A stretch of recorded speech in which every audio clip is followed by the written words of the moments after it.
మనం తీసుకున్న double door latest version technology అండి. ఇప్పుడు వచ్చిన ఏ టెక్నాలజీ అనమాట. So first door double door అనగానే ఫస్ట్ డోర్ వచ్చినప్పటికి ఫ్రీజర్ వస్తుందండి. సో ఫ్రీజర్ అనగానే గడ్డ ఐటమ్స్ అనమాట. Milk packets, ice creams, chocolates, non veg ఇలాంటి అంతా కూడా పైన ఫ్రీజర్లోనే యూజ్ చేస్తాం. సో ఈ ఫ్రీజర్లో లైట్ ఆప్షన్ ఉండదండి, కింద ఫ్రిడ్జ్లో మాత్రమే లైట్ ఆప్షన్ ఇస్తాడు. సో గడ్డ ఐటమ్ అంతా కూడా ఈ ఫ్రీజర్లోనే యూజ్ చేస్తారు. సో ఈ ఫ్రీజర్లో కూలింగ్ తగ్గించాలి పెంచాలి అంటే ఆప్షన్ అంతా లోపలే మీకు ఇలాగే నేను చూపిస్తాను. అలాగే ఈ ఫ్రీజర్ని నేను ఫ్రీజర్ కింద వాడను, ఫ్రిడ్జ్ కింద మార్చుకుంటానన్నా మార్చుకోవచ్చు, అది కూడా ఆప్షన్ కింద మీకు చూపిస్తాను. నాకు అసలు ఆ పై డోర్ అవసరమే లేదు, నార్మల్గా ఆఫ్ చేసేసుకుంటాను. పై డోర్ నేను వాడినన్నా ఆఫ్ చేసుకోవచ్చు, ఫ్రీజర్ కింద వాడుకోవచ్చు, ఫ్రిడ్జ్ కింద వాడుకోవచ్చు, ఆఫ్ కూడా చేసుకోవచ్చు. ఆప్షన్ అంతా లోపలే మీకు ఇలాగ నేను చూపిస్తాను. ఇది వచ్చి మూవబుల్ ఐస్ మేకర్ అని, కావాలంటే ఉంచుకోవచ్చు లేదా తీసుకోవచ్చు లేదా జరుపుకోవచ్చు. పైన వాటర్ వేసుకుంటే గంట 2 గంటలు మీరు పెట్టే టెంపరేచర్ బట్టి గడ్డేస్తుందండి. అది గడ్డ అయ్యాక జస్ట్ ఇలా క్యూబ్స్ ఇందులో వేసుకుంటే ఇందులో క్యూబ్స్ పడతాయి అన్నమాట. ఓకేనండి, ఇది మూవబుల్ ఐస్ మేకర్. సో ఈ ఫ్రీజర్లో లైట్ అది టెంపరేచర్ అడ్జస్ట్మెంట్ అంతా లోపలే మీకు ఇలాగ నేను చూపిస్తాను. సెకండ్ డోర్ వచ్చినప్పటికి ఏంటంటే ఫ్రిడ్జ్ అండి. నార్మల్గా కూల్ అయితే సరిపోతాయి అనుకున్న ఫ్రూట్స్, వెజిటేబుల్స్, పిండి పదార్థాలు అంతా కూడా ఈ సెకండ్ డోర్ ఫ్రిడ్జ్లోనే పెడతాం. సో పై డోర్ అంతా ఫ్రీజర్ అలాగో, సెకండ్ డోర్ అంతా కూడా ఫ్రిడ్జ్ అలాగా. జస్ట్ ఇందులో కూలింగ్ మాత్రమే అవుతుంది అనమాట, గడ్డ అయితే కట్టదు. ఇందులో కూలింగ్ తగ్గించడం పెంచడం ఆప్షన్ కూడా లోపలే మీకు నేను చూపిస్తాను.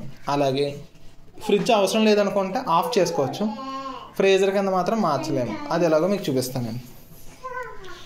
ఈ టెంపరేచర్ అడ్జస్ట్మెంట్ అంతా కూడా ఇక్కడే ఇస్తారనమాట. సో ఇది లేటెస్ట్ వెర్షన్ అన్నాను కదా, వైఫై మీద కూడా కనెక్ట్ చేసుకోవచ్చు, అది ఎలాగో మీకు లాస్ట్లో చెప్తాను. సో మీకు పై డోర్ ఫ్రీజర్ అని చెప్పాను కదండి. First button freezer button, second button వచ్చి ఫ్రీజర్ కన్వర్ట్. ఈ పై డోర్ని ఫ్రీజర్ కింద ఫ్రిడ్జ్ కింద కన్వర్ట్ చేసుకోవడానికి. మూడో బటన్ వచ్చినప్పటికి ఏంటంటే ఫ్రిడ్జ్, ఈ యొక్క ఫ్రిడ్జ్ కూలింగ్ తగ్గించడం పెంచడం కోసం. సో ఫస్ట్ ఫ్రీజర్ది, సో ఇది ఫ్రీజర్ కింద పనిచేస్తున్నప్పుడు కూలింగ్ తగ్గించడం పెంచడం కోసం వస్తాయి ఈ బటన్ నొక్కుతాయి. సో ఈ బటన్ నొక్కుతూ ఉంటే ఇలా కూలింగ్ చేంజ్ అవుతూ ఉంటుంది సార్. మైనస్లో ఉందంటే అర్థం గడ్డ కడుతుందని అర్థం. సో -15 అంటే గడ్డ కడుతుంది, స్లోగా కడుతుంది. సో ఎప్పుడు కూడా సమానంగా సరిపోవాలంటే -17 or 19 సూటబుల్ సార్. ఫ్రీజర్లోకి వచ్చి గడ్డ కడుతుంది, సమానంగా కడుతుంది. లేదు నాకు బాగా స్పీడ్గా కావాలనుకుంటే -23 అనేది చాలా స్పీడ్గా గడ్డ కడుతుంది అనమాట. సో మ్యాక్సిమం అంత అవసరం ఉండదు. సో మ్యాక్సిమం అంత అవసరం ఉండదండి. -15లో కానీ తక్కువ కావాలనుకుంటే 17 or 19లో మనం సమానంగా పెట్టుకుంటామండి. సో ఇది ఫ్రీజర్ కింద కావాలని. లేదు మనకి పై డోర్ ఫ్రీజర్ అవసరం లేదు, ఫ్రిడ్జ్ కింద మార్చుకుంటారంటే చెప్పాను కదండి, కన్వర్టబుల్ ఆప్షన్ ఉంది ఇక్కడ.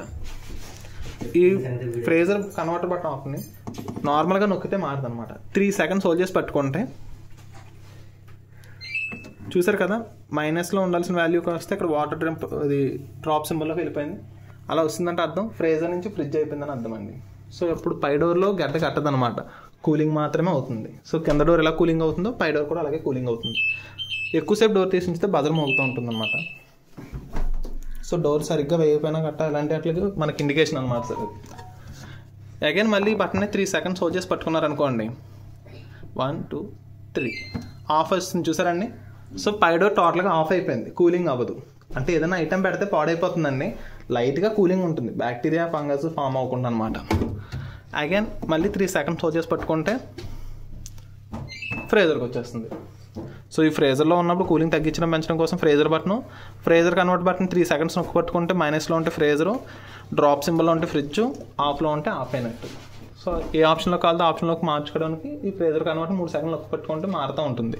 ఇంకా చివరిగా ఇచ్చింది ఫ్రిడ్జ్ బటన్ అండి. సో సేమ్ ఇదే అంతేనండి. 7 అంటే తక్కువ, 3 అంటే సమానం, 1 అంటే ఎక్కువ. ఫ్రిడ్జ్లోకి వచ్చినప్పుడు కానీ 1కి పైన ఇంకో సింబల్ ఉంది కదా, అంబ్రెల్లా మోడ్, అది వెకేషన్ మోడ్ అనమాట. ఎప్పుడైనా ఊరు వెళ్తాము, పైన ఫ్రీజర్నే వాడతాము, కింద ఫ్రిడ్జ్ వాడము అని అనుకుంటే ఈ వెకేషన్ మోడ్లో పెట్టేశారనుకోండి, ఫ్రిడ్జ్లో ఏ ఐటమ్ లేనప్పుడు ఈ వెకేషన్ మోడ్లో పెట్టుకోవాలి. ఐటమ్ పెట్టామంటే పాడైపోతుంది. వెకేషన్ మోడ్ అంటే ఏంటంటే ఊరు వెళ్తున్నాము, ఫ్రిడ్జ్ అవసరం లేదు, ఆఫ్ చేద్దాం అనుకుంటేనే. సో లోపల ఫంగస్ బ్యాక్టీరియా ఫామ్ అవ్వకుండా లైట్ కూలింగ్ అవుతుంది అంతేనండి. ఓకేనండి. సో యథావిధిగా ఇది -19 +3లో పెట్టేసుకుంటాం. ఇది నార్మల్ కూలింగ్. మనకి ఫ్రిడ్జ్ వచ్చినప్పటికి 1 year ఫుల్ వారంటీ, 20 years ఏమో కంప్రెసర్ వారంటీ వస్తుందండి. సో డబల్ డోర్ ఏ కంపెనీ అయినా సరే సైడ్ హీట్ అవుతుందండి, అదేం ప్రాబ్లం కాదు. ఇక్కడ ఆల్రెడీ మనకి ఇండికేషన్ కూడా చేస్తారు. ఎందుకంటే బ్యాక్ సైడ్ వచ్చే మెస్ ఉంటుంది కదండి, బ్యాక్ సైడ్ వచ్చే గ్రిల్, అది కన్షీల్డ్ అయిపోద్ది అనమాట డబల్ డోర్. సో అందుకని హీట్ వస్తుంది, ఆటోమేటిక్గా తగ్గిపోతూ ఉంటుంది, అది ఇబ్బంది ఏం కాదు. నెక్స్ట్ వైఫై అన్నాను కదండి, వైఫై ఖచ్చితంగా మన ఇంట్లో వైఫై ఉండాలి. మొబైల్లో స్మార్టింగ్ యాప్ ఇన్స్టాల్ చేసుకుని దాన్ని కనెక్ట్ చేసుకున్నాం అనుకోండి, టెంపరేచర్ అడ్జస్ట్మెంట్ అంతా ఫోన్లోనే చేసుకోవచ్చు. మోడ్ చేంజ్ చేయలేము, టెంపరేచర్ అడ్జస్ట్మెంట్ మాత్రం చేసుకోవచ్చు.